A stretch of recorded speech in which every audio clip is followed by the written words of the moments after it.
खरगोश में बदलने वाला शेर। एक बड़ा सा जंगल था। उस जंगल का महाराज शेर था, लेकिन ये सभी शेरों की तरह नहीं था। जंगल में सभी जानवरों के साथ अच्छे से रहता था। हर एक जानवर को ना खाते हुए बस भूख मिटाने के लिए ही शिकार करता था। जंगल के सभी जानवर उसे देखकर डर के भाग जाते थे।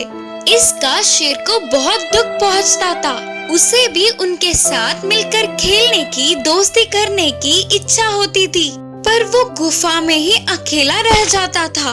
उनके साथ मिलकर रहने की सोचा तो वे उसे देखते ही डर के भाग जाते हैं करके शेर को दुख होता था। एक दिन उस जंगल में एक साधु तपस्या करने आया है।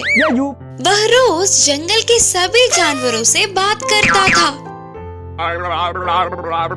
शेर उनके पास आकर बोला, स्वामी जी, क्या आप मेरी एक इच्छा को पूर्ण कर सकते हो क्या? बोलो। फिर शेर ने पूछा, मुझे ऐसे शेर की तरह नहीं रहना, आजादी से सबसे मिलजुल कर रहने वाली खरगोश की तरह रहना है।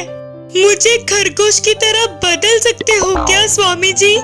साधु ने जवाब देते हुए पूछा, तुम इस पूरे जंगल के महाराज हो, ऐसे छोटे से खरगोश में बदलना चाहते हो? इंसान तक शेर की तरह जीना चाहता है, पर तुम ऐसे छोटे जीव में बदलना चाहते हो, ऐसा क्यों? शेर ने कहा, नहीं स्वामी जी, मुझे ऐसे ही उछलने वाली खरगोश की तरह जीना है। ठीक है फिर। बोलकर साधु तुरंत शेर को खरगोश की तरह बदल देते हैं। गोरा, छोटा, प्यारा सा खरगोश बनने वाला शेर वह साधु के आश्रम के पास उछलते हुए खरगोश दूसरे जानवरों को मिलकर खेलते हुए खुश हुआ। जो भी मिला वो खा के अच्छे से गुजारा कर दिया। इतने में शिकारियों की आने की भनक लगते ही सारे जानवर भाग गए। कैसे भागना है पता न होने पर खरगोश शिकारी के पकड़ में आ गया। अरे ये तो मस्त है, आज तो मुझे दावत ही है।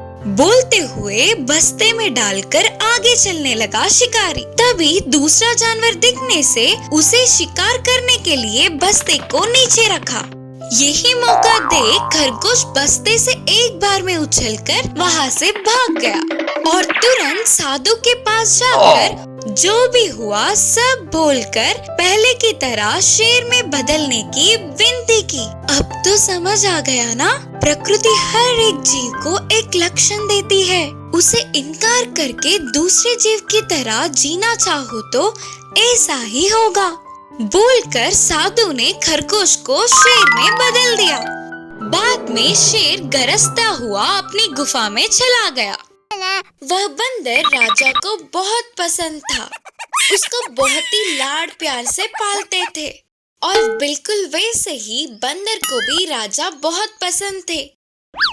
राजा कहीं भी जाते तो उनके साथ साथ बंदर को भी ले जाते थे। और तो और बंदर को उनके महल में कहीं भी किसी भी कमरे में जाने का छूट दिया। तब मंत्री और बाकी सब ने कहा, बंदर को छूट देना अच्छा नहीं। पर उनकी किसी भी बात पर राजा ने ध्यान नहीं दिया। एक दिन राजा शिकार जाके थक के लौटे और सोने जा रहे थे। तभी राजा ने तुरंत बंदर को बुलाकर उनको सोना है बोल के उनकी नींद को कोई भंग ना करे, इसीलिए बंदर से पहरा देने को कहा। फिर राजा धीरे से गहरी नींद में सो गए और बंदर वही रहकर पहरा देने लगा। तभी एक मक्खी आके राजा के नाक पर बैठ गई। तब बंदर ने मक्खी को भगाने का बहुत प्रयास किया, पर कितना भगाने पर भी मक्खी थोड़ी देर उड़ के फिर आके राजा के नाक पे बैठ जाती थी। आखिर में राजा की नींद भंग ना हो करके एक उपाय सोची और तुरंत बंदर भागते हुए जाके एक चाकू लाके राजा के पास बैठ गई। फिर से मक्खी के राजा के नाक पे बैठते ही जल्दी से चाकू निकालकर मार दिया। बेचारी मक्खी तो उड़ गई। तो तुरंत ही राजा जोर जोर से चिल्लाते हुए नींद से उठे। उन चीखों से मंत्री और बाकी के सभी वहां पहुंच के राजा का चिकित्सा करवाए। इस कहानी से हमें यह सीख मिलता है कि मूर्खों को कभी भी छूट नहीं देना चाहिए। बंदर के मुसीबतें। एक बहुत बड़ा जंगल था। उस जंगल का महाराज था शेर। एक दिन महाराज शेर जंगल के सभी जानवरों से बातचीत करने लगा। तभी उधर पहुंचने वाली शरारती बंदर ने कहा, क्या है यार आपका प्रशासन? मेले में जाना मना करते हैं, नाचना मना करते हैं, गाने के लिए मना करते हैं, ऊपर से पेड़ के डालों को तोड़ने नहीं देते। ये कहा कि राज्य पालन है, ये बिल्कुल अच्छा नहीं है। गुस्से से आग बबूला होकर महाराज शेर गरज उठे और बोले, लगता है ये बंदर सुबह सुबह भांग पी के आया है। जो मर्जी बोल रहा है। इसे ले जाकर उस खराब कुएं में फेंककर 10 दिनों के लिए बंद कर दो और भोजन 2 दिनों में एक बार देना। महाराज के मुताबिक ही उसके दोनों के हाथ पैरों को पकड़कर कुएं में फेंक दिया बालू और सैनिक। 10 दिनों के बाद बंदर को कुएं में से निकाल के छोड़ दिया गया। कुएं में से निकलने वाला बंदर शेर की शाबाशी पाने के लिए शेर की राज्य पालन ऐसे ही बना रहे, उनका प्रशासन ऐसा ही रहे, बोलते हुए पूरे जंगल में घूम रहा था। फिर से बंदर को भालू और सैनिकों ने कुएं में फेंक दिया। बंदर ने कहा, क्या होता है? तब मैंने शेर के खिलाफ बोलने के लिए सजा काटा, अब मैं उनके साथ हूँ ना, तो फिर से तुम लोग आके इस तरह मुझे पुराने कुएं में फेंक रहे हो क्यों? करके चौंकते हुए पूछा बंदर। बेवकूफ बंदर, अभी इस जंगल का राजा शेर नहीं बल्कि शेर का दुश्मन भाग है और तुमने भाग राजा के दुश्मन शेर का ही साथ दिया, इसीलिए तुम्हें फिर से वही दंड मिला, बोला भालू। महाराज के खिलाफ था तभी सजा और महाराज के साथ हूँ तो भी सजा, बोला बंदर। तब वहाँ आने वाले तोते ने कहा, समय और जगह देखे बिना दूसरों के निर्णय में घुसे तो ऐसे ही अपना ही नुकसान होगा। तब बंदर समझ गया और बोला, सच में जो चीज हमसे जुड़ा नहीं है उनमें हमें पड़ना ही नहीं चाहिए। मासूम गधा। पल्लेपालम नामक गांव में अच्छैया नाम का भेड़ों का रखवाला रहता था। उसके पास एक गधा भी था। अच्छैया रोज उन भेड़ों को चराने ले जाता था। उधर उन्हें भरपूर घास चरने को मिलता था। उन भेड़ों के साथ ही गधे को भी ले जाता था। भोजन पानी के साथ दूसरे सामान भी गधे से उठवाता था, पर गधे को वह काम करना बहुत मुश्किल लगता था। हमेशा की तरह भेड़ों को चराने ले जाने तैयार होने वाले अच्छैया के पास उसकी पत्नी आकर बोली, है जी, शायद बारिश आने वाली है, बादल छाए हुए हैं ना, लगता है आज भेड़ों को ना ले जाना ही अच्छा होगा।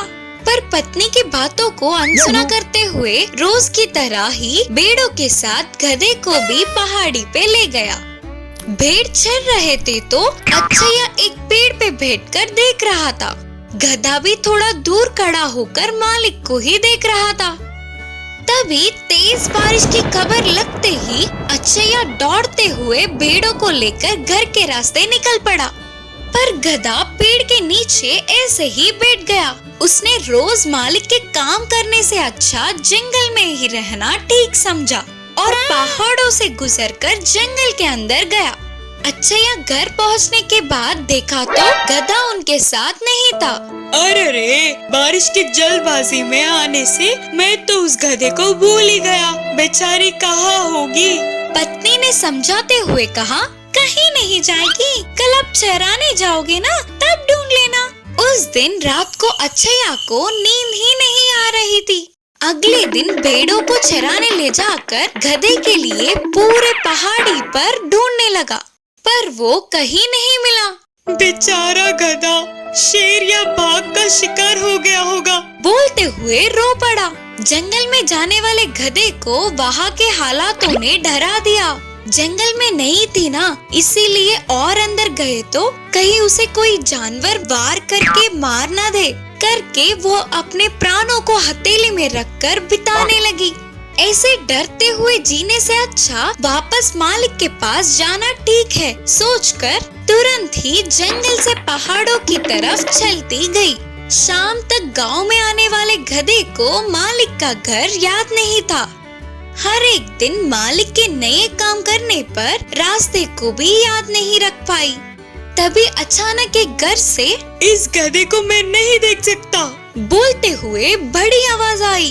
अरे मेरे बारे में ही बात कर रहे हैं, मतलब ये मेरे मालिक का ही घर होगा। उसे घर से बाहर आता हुआ रामैया ने उसे देखा। उसके मालिक नहीं है सोचकर दुखी होकर फिर से आगे बढ़ने लगा गधा। थोड़ी दूर चलते ही अरे ओ गधे, कोई काम ना करते हुए ऐसे ही घर पर बैठ के कितने दिन माँ बाप की खाएगा बोलकर आवाजें सुनाई दी। गधा खुशी से उस घर की तरफ देखते ही आवारा बनकर घूमने वाले उसके बेटे को वीरैया ने गुस्से में बोलता हुआ दिखा। अनसुना करते हुए चला गया गधा और थोड़े आगे चलने पर गधा कहाँ होगा पता नहीं बोलकर एक घर से आवाजें सुनाई दिए। अच्छैया की आवाज पहचानने वाला गधा मालिक के पास दौड़ते हुए गया। उसे देखते ही अच्छैया को बहुत खुशी हुई। गधे को प्यार से बिठाकर उसके पसंदीदा भोजन खिलाया। अब गधे ने ठान लिया कि मालिक से कभी भी दूर नहीं जाना चाहिए।